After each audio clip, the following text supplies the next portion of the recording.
The Studio Series Maximals from Transformers Rise of the Beasts have been pretty decently fun so far. We've gotten Cheetor and Air Razor. That means we have half the Maximal team until today, where it all changes with Rhinox. We've got Rise of the Beast Studio Series Rhinox. They feel like they've upped their game with this one a little bit, and he is going to be the subject of today's Deceptibot 9 review. So let's get Rhino'd. How's it going, everyone? Deceptibot 9 here, and thank you right there, as always, for joining me for another episode of Deceptibot 9 reviews. Before we get to the Rhino robot, I'd like to ask if you like what you see, go ahead, hit that like button. Plus, if you want to stick around and you aren't already subscribed, go ahead, slap that subscribe button already, please. It would mean a lot to me. Go ahead also, if you want to stay tuned for everything that I've got coming out, go ahead and hit that notification bell, share this with all your friends, and all of my social links are in the description down below. So, without further ado, we gotta head on down to the review station to take a look at Transformers Studio Series Rise of the Beasts Rhinox.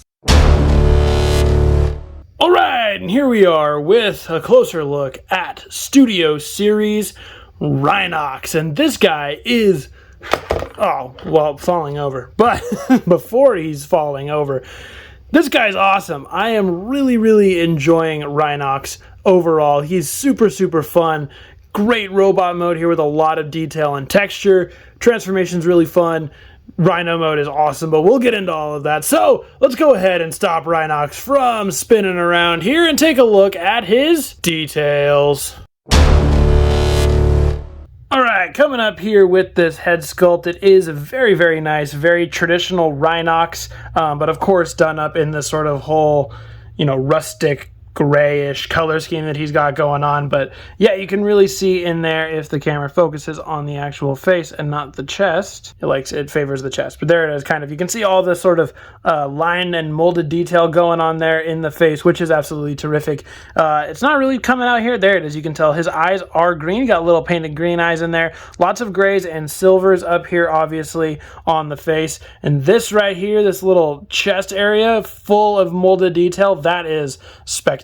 I love all of the detail that's molded up in there. He of course has his little horns sticking up here on the back around behind his big old collar. And looking at the front here, the whole chest and stomach section, you can really see the detail that's molded in here is really terrific. It's got this nice sort of rough texture on it. You can really see the texture going on there. Maximal logo there on the chest, but then there's also scattered all throughout this figure here these little battle armor or battle damage pieces, little scratches and dents, really show how old and worn these Maximals are. There's one right there here on the collarbone piece too. So yeah, absolutely tremendous. We are getting a little bit of this copper wash color going on here on the abs and the lower, or the under chest, which is great here on the waist piece as well. A little bit of scuffing and damage done up in gray and the copper color. And if we look at the arms here and the shoulder pads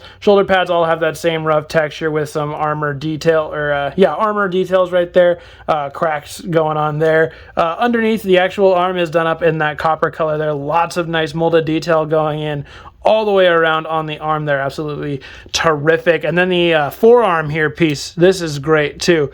Up here, molded detail going on right there, nice and shiny silver. There is some here on the inside too. Looks absolutely spectacular there on the inside. The bottom, there is some going on all around on this guy, honestly. And the little armory sections here on the front with all the cracks and dings and the sort of copper wash there on the front. And the fists all molded up. Little brass knuckle action happening there, which is really terrific. Other arm is exactly the same. There's his hammer. We'll take a look at that in a minute when we get to accessories. And down to the legs, there's again just a lot of this same sort of mechanically and rhino-y skin detail going on. There's a mechanical stuff going on there. Textured going on right there in the silvery color all the way around on that. And the legs here, or the shin pieces rather, I should say. There's a little bit of mechanical detail happening on the inside of the legs there, if it goes. goes. There it is. Nice done in silver, and the feet are done up in all gray, but still have that texture going on to them. And quick look at the back. There's just a lot more of that rhino detail happening here everywhere. The sort of rough texture with all the cracks and stuff. And the tail, of course, just hanging out right there. So Rhinox here is just absolutely chock full of detail, and I think he looks terrific here in robot mode. I honestly really struggle which mode I want to keep these Maximals in, because, you know, for the most part, I mean, we see Rhinox's robot mode for maybe like a minute max in the film, so the majority of the time he's in Rhino mode, but I think the robot mode just looks so good that I can't help but want to keep him here in the robot mode. So yeah, that's about it for the details. So let's go ahead and check out his accessories. Now, he does only have the one. He comes with his hammer here, which we do see him use in the movie, but we'll take a look here at the detail on it really quick. It's just done up in the same sort of paint or molding, the gray molding with all the mechanical detail happening there. A little bit here on the back, and if you look at the front, of course, it's got all the big spikes done up in silver, and the handle down here is got all its little molded detail stuff happening there, and it's done up in a darker gray color. Doesn't really do much besides, you know, just exist as a hammer, but that's okay. You can't really store it. Well, I guess you could. For the Rhino mode storage, you do flip it up and, you know, harbor it like this. So if you wanted to store it in robot mode, you could do that right there across his back. You just have to transform it a little bit, and then he's just a regular standing old Rhino dude. But yeah, so accessory wise, that's it. Just the one little hammer. I do think it is kind of a neat accessory, but it seems a little bit small in my, or at least the handle part. The hammerhead up here seems big enough, but the handle seems a little bit small for what it was in the movie, at least, because he used it as a two-handed hammer, which you cannot quite get him to do in this figure just because of the way the articulation is. Whoop, pop that out. But, you know, he comes kind of close, but I think it would also help if the hammer was a little bit larger. So, speaking of articulation, let's go ahead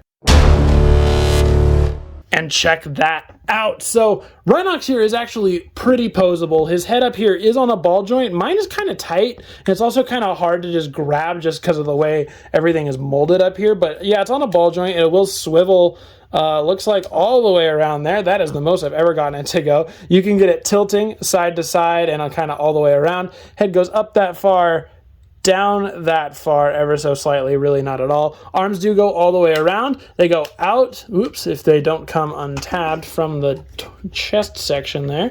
There we go. They go out that far. The shoulder pad does move with them, but they start to get kind of blocked by all this other nonsense that's happening here. Swivel is here at the elbow. Elbows do bend. It's a little less than 90. I do wish the elbows went a little bit more than that, but they're big, chunky elbow boys, so, you know, you gotta live with what you get. Wrists here are on a swivel. You can swivel those all the way around. Waist does swivel all the way around if you get the tail piece out of the way. Legs do go forward that far. They go backwards that far. And for the splits, Rhinox, don't think you would expect this from a big rhino fella. Yeah, a solid 10 out of 10 for Rhinox on the splits. Great job, Rhinox. We love to see that. I guess he's had a lot of years to practice. Legs here swivel just a little bit. They stop right here on the forward swivel. Backwards, they go that far. Knees have a pretty extraordinary move set there. They're kind of a weird knee setup. They kind of are on a little Z joint, so you can untab these and get a little bit more range out of it. It's mostly for transformation, but if you lock that in, yeah, your knee goes back that far, which is pretty dang good. And the feet do pivot inward just like that, and they tilt down. There we go. I knew they did something else, and they tilt down ever so slightly just like that. So yeah, Rhinox is he's pretty decently posable for the big chunky boy that he is. Get some pretty good poses out of him. So let's go ahead and hit up a couple Rhinox comparisons. All right, here is Rhinox with Voyager Battle Trap, just because they have the same voice actor, so I wanted to bring them out and have a little bit of fun with that. Here is Studio Series Rhinox with the mainline Maximals. Don't have Air Razor quite yet because that set just started popping up. So hopefully I find it soon. But yeah, Cheetor, Primal, and then of course mainline Rhinox. What's really interesting, I'll get Cheetor kind of out of the way, about these two versions of Rhinox is, I mean, this one goes for a little bit more of a classic Rhinox style with the robot mode aesthetic. You know, it's got the rhino head sticking out here on the back rather than how the Studio Series is, but also a lot of his bulk is in the legs, whereas Studio Series, a lot of the bulk is up here on the top. So I think that was that's interesting dynamic there, but they're both really great depictions of Rhinox if you want to grab both of those guys. And of course, here is Studio Series Rhinox with the other Studio Series Maximals that are available at this moment. I cannot wait to get Optimus Primal to complete this set. Of course, Air Razor never actually transformed in the movie, unfortunately, but still cool to see how she fits in here with the rest of the group. I think her robot mode does a pretty decent job of blending in with these other guys. All right, well, that's about going to do it for Rhinox here in robot mode. So why don't we go ahead and maximize this guy up into his Rhino mode.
Here is Studio Series Rhinox transformed up into his, in my opinion, super awesome Rhino mode. I think this mode is super, super cool. I really, really like it. It is so much fun. It fits in very well with the other Studio Series Maximals. Replicates his on-screen appearance very, very well. I love this thing. He's so cool as a Rhino. So before we get actually into the details, there is one thing that I want to cover with this. The instructions tell you to transform his legs like this. They tell you to bring the spiky guard section to the inside and flip the feet here to the front. So they want you to have the legs like that. And I did that at first and I was like, that seems weird, right?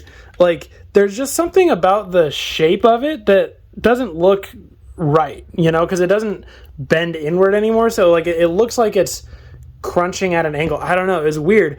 So the thing with this is that it does give you the backward knee posability, which is great and solid, but this way just looks more natural when you stick the guards out to the front. Also, that's how they're displayed on the mainline version, is the spiky guards are out at the front. In the movie, I actually couldn't tell with the legs. It kind of looked like these guard pieces don't exist in the Rhino mode. So if you put them this way, which I prefer because I think it makes the legs look a little bit more natural, you lose the backward knee joint and instead it goes outward, sort of like that. So it's really up to you, but for my purposes, I'm going to have these pieces displayed out. But just note, official transformation wants you to do it like that, which is kind of weird. But anyway, let's do some Rhino details. Alright, coming up here at the Rhino head, which I think looks absolutely terrific. It's got the same, of course, gray sort of rough texture that we saw all over the robot mode is now present here on this Rhino head, plus some silvery gray paint going on there with a little green eye. You love that, and a big, nice gray horn up there. He's got his little nose molded in, which is awesome. And of course, his little beak section. His mouth does open all the way. No big, I guess it's kind of, you can kind of count that as the, whatever that, the like opening, sort of, I don't know what to call that, but the thing that's in his mouth in the movie when he roars, really, really cool that there is kind of something there for that. But yeah, and then you get to see this neck piece here, molded detail everywhere on that, done up in that nice sort of silvery gunmetal gray color. And then his is, of course, what was the back of the robot mode. Now the top back part of the Rhino done up all in the gray, of course, with all the same battle armor and everything there. A lot of these pieces we've seen in robot mode. So like these were the robot mode arms. Now they are the robot or the Rhino mode arms front section, you know, all that stuff. Get to see what was the exterior of the arms, now the front, and his little feet. These are brand new here on the front. Nice little molded detail stuff going on there with that feet done up in gray. I love this transformation piece where the abs split apart and the chest comes down to form the Rhino belly. I think that's really, really cool. Only downside to it is if you look at it from the front, there is just a big hole there rather than it being a belly. But honestly, you know, you gotta compromise it somewhere, honestly, and it's fine. But I do really like that scheme. That is really, really cool. On the back here, all this sort of back stuff going on here. You know, it's just the same sort of texture detail happening there. That was a peg for this piece to plug into. And now legs are exactly the same. Nothing really happened with the legs. They are just folded and shrunk up. And the back feet now have become the back feet. And the tail here is sticking out still. All that molded detail happening in there. So yeah, Rhino mode, really, really neat. It's a lot of texture that was present in the robot mode, but was more suited here for the Rhino mode. Gives them a very, mechanical Rhino mode sort of feel, which looks great. But this doesn't get to happen often, so let's go ahead and cover Rhino mode articulation. I know, isn't that crazy? We barely get to cover alt mode articulation here. So the head does go up and down. It sort of rocks up and down on a swivel, or on a hinge, that's a hinge rather. And of course we saw that the mouth does pop open, boop, just like that. No side-to-side head tilt on that, unfortunately, but, you know, that's all right. You win some, you lose some. Legs can go forward and backward just a little bit, not a whole lot. And then, like I mentioned here with the with these feet, or with the legs, whichever orientation you have them, there is a knee joint there. Either it's going to go backwards or it's going to go inwards, whichever one you want. The feet down here are on a ball joint, so you can get them twisting and hinging and pivoting all the way around. Back legs are static up here, but they do have articulation right here at this sort of back knee right there. And then the feet, of course, are still hinged and swivelable. So yeah, Rhino mode, he's not nearly as posable as Cheetor's Cheetah mode, in my opinion, but he can still get the job done as a Rhino. I think he looks absolutely terrific. So let's go ahead now and do some Rhino mode comparisons. All right, of course, we have to bring out RC so that she can ride Rhinox into that final battle against Scourge and the Sweeps. It was a fun scene, and I love that you can replicate it here with the toys. Here he is with Battle Trap, so you can see how those two line up together. For how, evenly sized they were kind of in robot mode. Obviously, Rhinox had a lot more bulk, and he was a little skinnier, but they were the same height. It's kind of weird how smaller Battle Trap gets, but still fun. And here is Studio Series Rhinox with the mainline Maximals. Obviously, honestly, they don't really fit all that well together because he is a different size and everything, but still pretty cool to see how different the mainline and the Studio Series ended up being. And of course, you gotta look at the Studio Series Maximals so far in the modes that we see them most in the movie. And I am loving these so much. These Studio Series Maximals are so good, so much fun, and I absolutely cannot wait for Optimus Primal here in a couple months. Alright, that's gonna about do it for my closer look at Studio Series Rhinox, so let's go ahead and stomp our way back up to me for my final Rhino thoughts. So, what are my final thoughts on the Studio Series Rise of the Beasts Rhinox here? Well, he might be my favorite of the Maximals so far in Studio Series. He's kind of tied with Cheetor. Cheetor is really simple, but at the same time, he is really fun, very poseable.